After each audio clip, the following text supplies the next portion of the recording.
Well, good morning. I'm Sheree Stapleton, the Executive Director for Mothers of Joy Institute, and this is another segment on positive parenting for trauma informed families. Yesterday, I did a intro to what positive parenting is and what it means, and today I'm going to give you a little more insight. There are three pillars to positive parenting. One is safety. Two is to be loved, and three is supporting. So today we're going to talk about safety. I have a short video that I want you to see, and then we'll go right into what safety is for our children. This is a look into domestic violence and what is important for our children.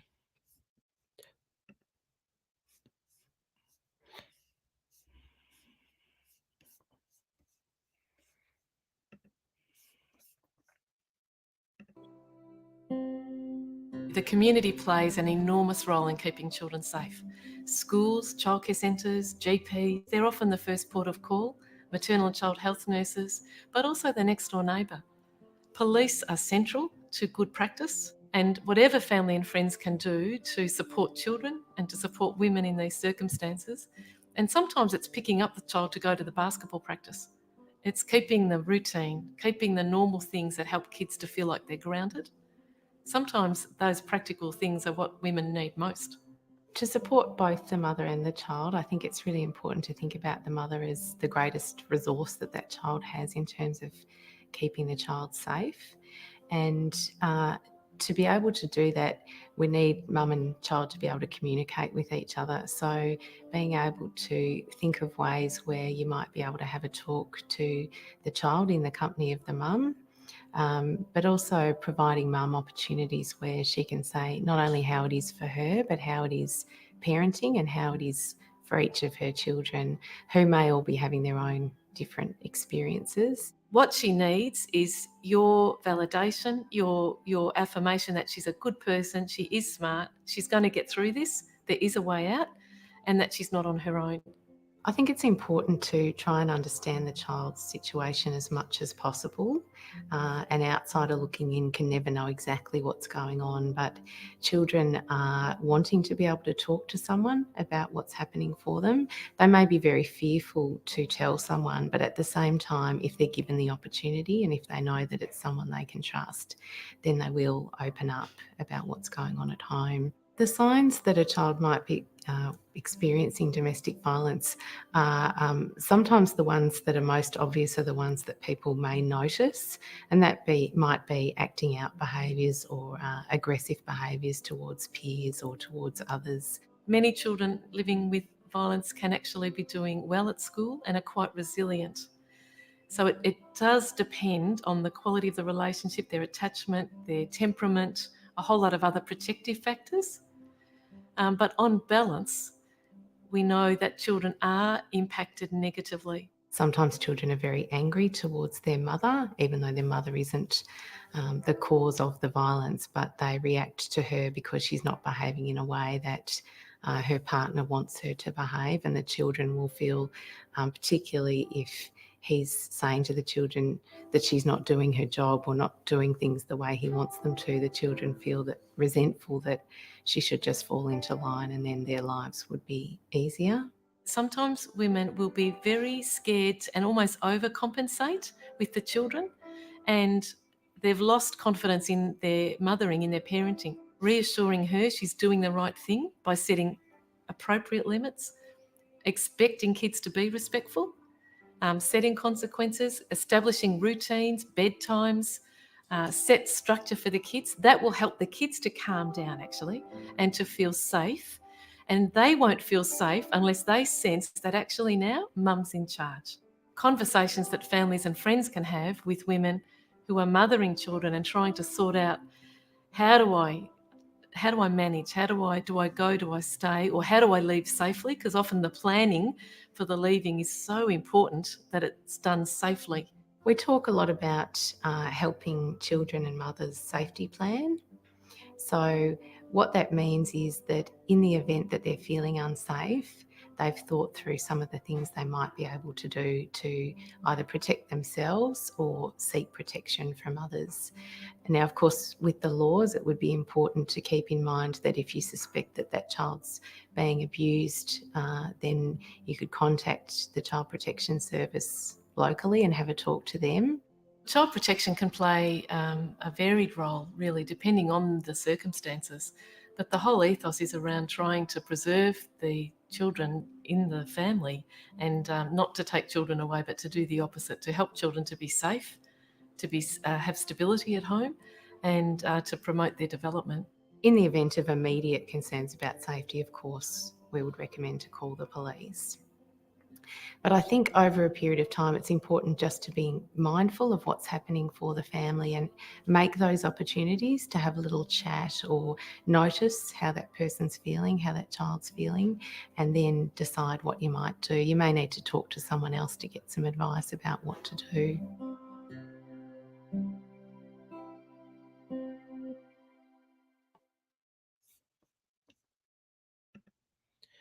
All right. I wanted to open that up for you so you could see exactly what it is that um we're going to be talking about today.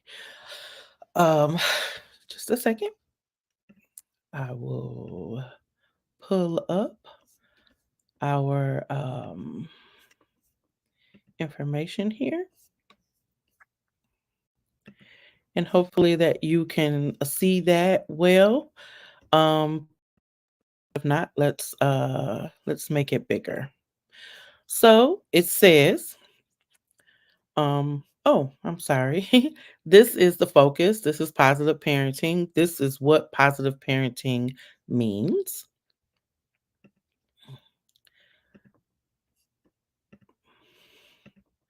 Now, let's go into safety.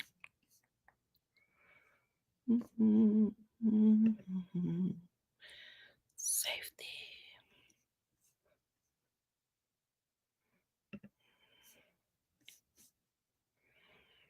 Mhm.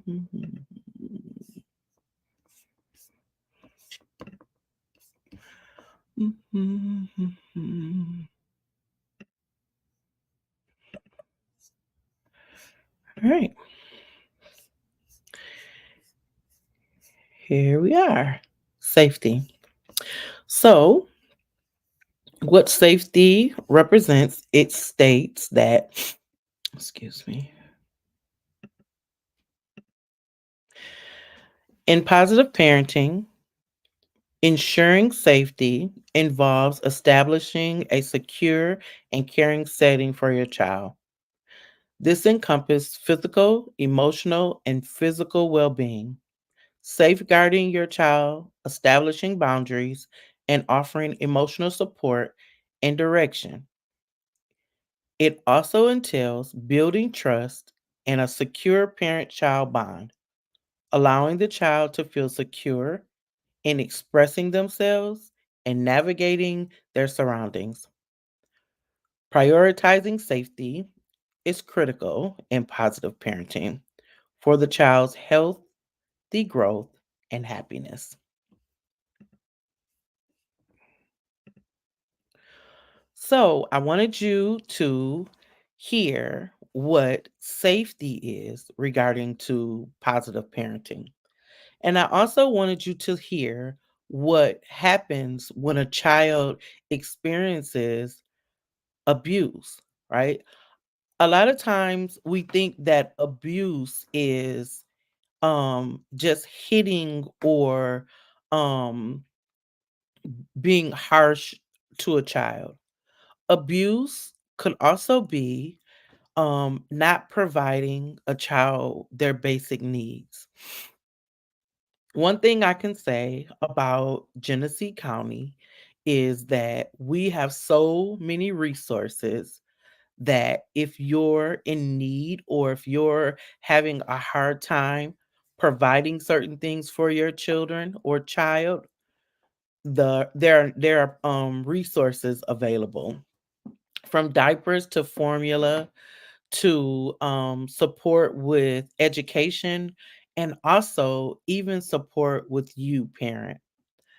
I say that to say no child has to be neglected. No parent has to be neglected because the resources are available. Why is it important to not why is it important to have a safe environment for your child? In our parenting classes right now, we're talking about anger. We're teaching parents and children how to manage their anger and how to handle and how to know when anger is happening or when it's starting to arise in their body, right? Like where to feel it, where to sense it, and when that happens. Having environments or spaces that are safe are very important. Now you probably say, Miss Sharice, what if I am homeless or what if I don't have a quote unquote safe space? You can be your own safe space and you also can come to spaces where there is safety. Mothers of Joy Institute, and this is just what we do here, and that's why this is encompassed around this message. Mothers of Joy Institute for Parenting and Family Wellness has what's called a family safe space office. It is a room that has a table, a TV, a kitchenette, and it's a space where parents and their children can come, sit, have a cup of coffee, have something cool to drink, non alcoholic, and just have a conversation or devise a plan or just sit and watch TV if that's what's needed. Because sometimes we as individuals, we as people who take care, need to have somewhere where we can go and just be quiet. And sometimes home is not that place, right? There are maybe other people living in the home, there may be other things going on in the home. So that just may not be available, right, for you at that time. So your environment, it's important that your environment is safe, right? That where you sleep, where you live, where you reside is safe. Now the other thing is the lady said in the video, um, our neighbors. Once upon a time, when I was younger, which was many moons ago, is where people had an opportunity to connect with one another in a way. We don't see that as much anymore.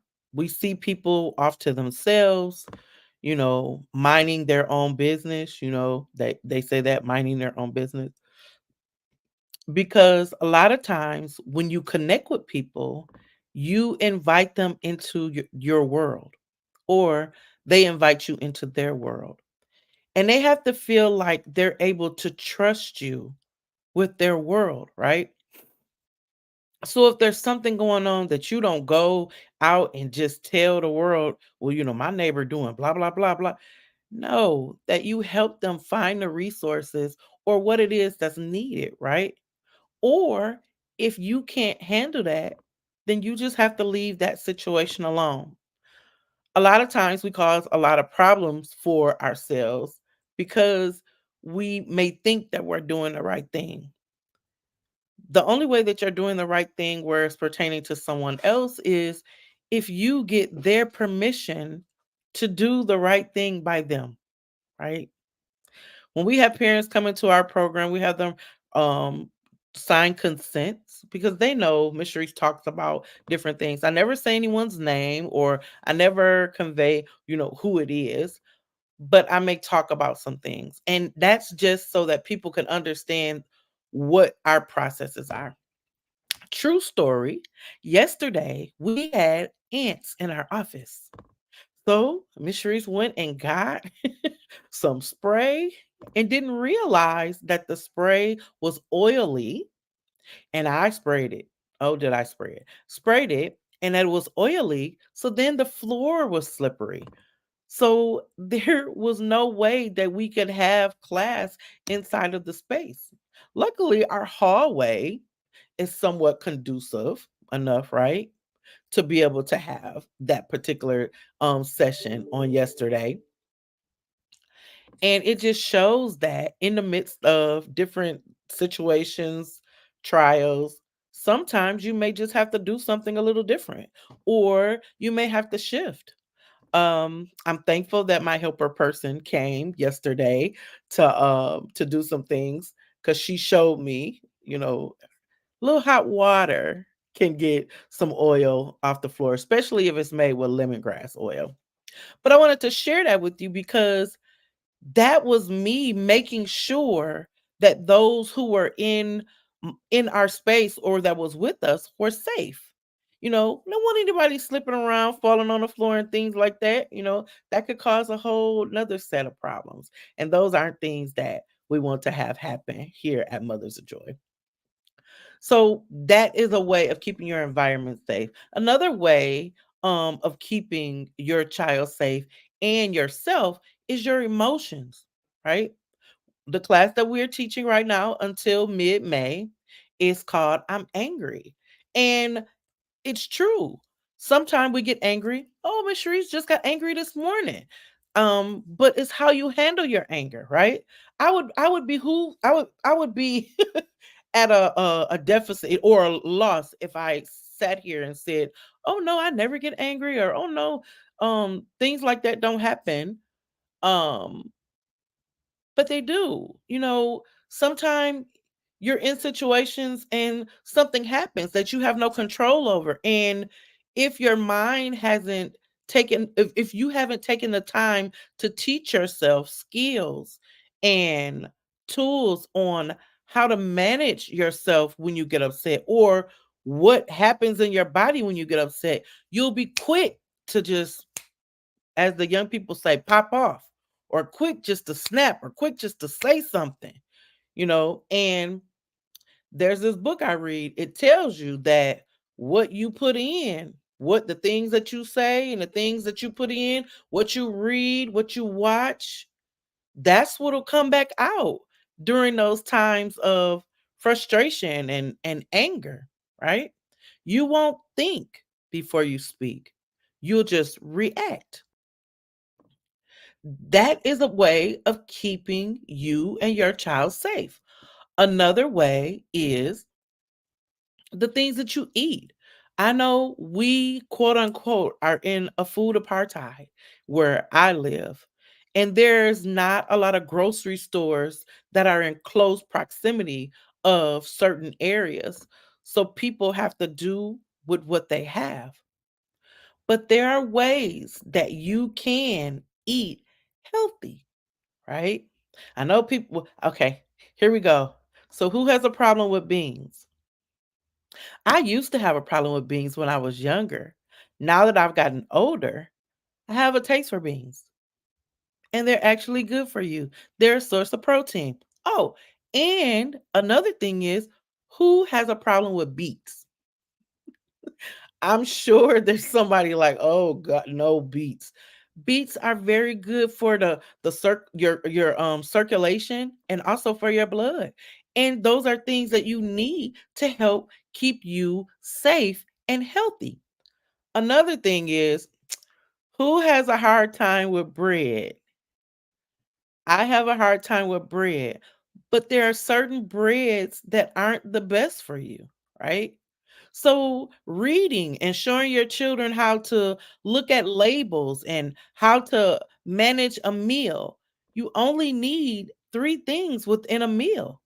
I mean, not always three things. You need a protein, you need a fiber, and you need a good, like fruit, not fruit juice, because fruit juice has something called fructose corn syrup in it, and it's not good for you, right?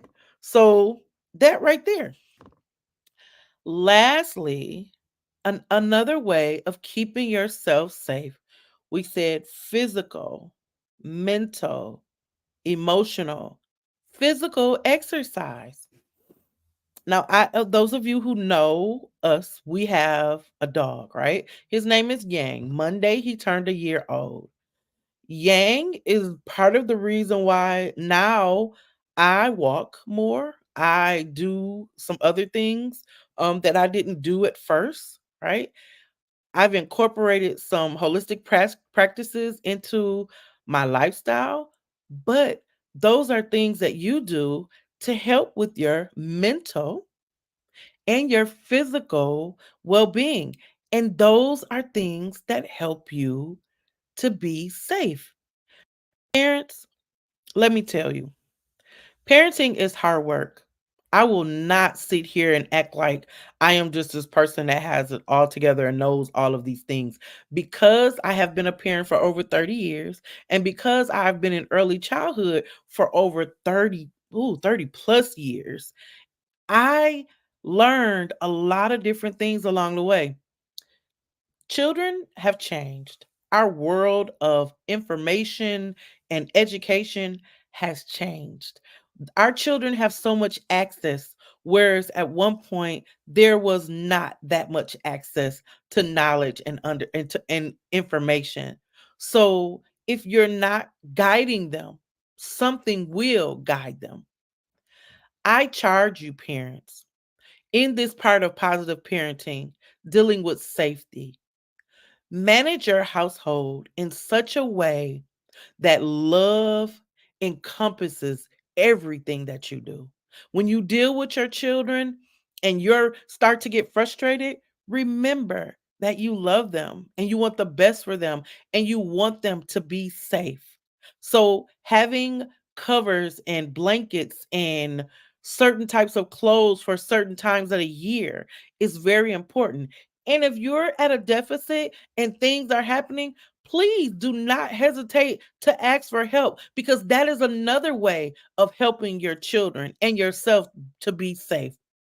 Once again, I said we have organizations around here who will help you in a lot of different ways. We teach from a positive parenting lens, a trauma informed lens. So we have been taught in some certifications and a lot of other things and how we can do that. We have partners that we work with. There are organizations for dads. One is called Involved Dads, and it is a very good organization. If you're dealing with some particular kinds of trauma, there is Voices for Children. If you are a foster parent and or you are looking to be a foster parent, there's Innocence for Children. If you have a child that has dealt with some emotional things or they're dealing with grief in some type of way, there's Ella's Place. There are so many ways to work through life challenges. I am not here to say that I am the one stop all, but what I do know is that to stay in the state that you may be in and not do the necessary things to move you and your family forward, it's not healthy and it's not safe. It'll cause more problems later on in life. So that's what I have for you. Positive parenting. Today's message was dealing with safety. That's the first pillar in positive parenting and why it's important to have physical safety, mental safety, emotional safety, and even spiritual safety. So I'm Cherise Stapleton. I'm the executive director for Mothers of Joy Institute for Parenting and Family Wellness, where we provide what's called a trauma-informed approach to parenting. And we are here to serve, just like so many organizations within our community is here to serve. You can't say that there's no help because there is. You just have to know who to ask. We're here Monday through Friday. Well, excuse me, not Monday. Monday is my day off. Is our day off. Tuesday through Saturday. And we're here to give you the insight that you need, along with a lot of other organizations also. So I look forward to hearing from you. Leave a comment. Let me know what you thought about this and how you feel about what it means to provide a safe space in your home, but also creating safe environments within your community, right? With neighbors, sometimes that's kind of hit and miss because a lot of communities aren't like they once were. People rent their homes, so they're not as personable as a person probably that would own their home, right? And then people have to feel that they can trust you in order to be able to talk with you, right? So there you go. There you go. I hope you have a great day. I hope you choose to do something today that will build you up, but also that if you're a parent and if you're struggling within your parenting, please reach out to us. Let us be a hand um up to you, not a hand out, because that's what we are. We want to help build you up and help give you insight on some things that you may know, but you may have forgotten, or some things that you may not know and that may increase your parenting journey. I'm gonna go for real this time. My daughter says I have a hard time of letting go of conversations, but I'm just so thankful and so happy to be able to give you this information. I'm so excited about what's going to come from positive parenting for trauma informed families, and how it's going to give you insight on ACEs, and how it's going to give you some more insight on being proactive in your parenting and active listening, because a lot of us, we have a hard time with that, especially parents. We want to say, but sometimes we need to listen, because even when our children aren't talking, sometimes they're talking, and you want to be the influence in their lives. I'm Cherie Stapleton, Executive Director of Mothers of Joy Institute for Parenting and Family Wellness. This is Positive Parenting for Trauma Informed Families, and this is the session on safety. I look forward to seeing you again soon, where we'll talk about the second pillar, which is love. Talk to you soon. Take care of yourself and be kind to one another. Bye bye for now.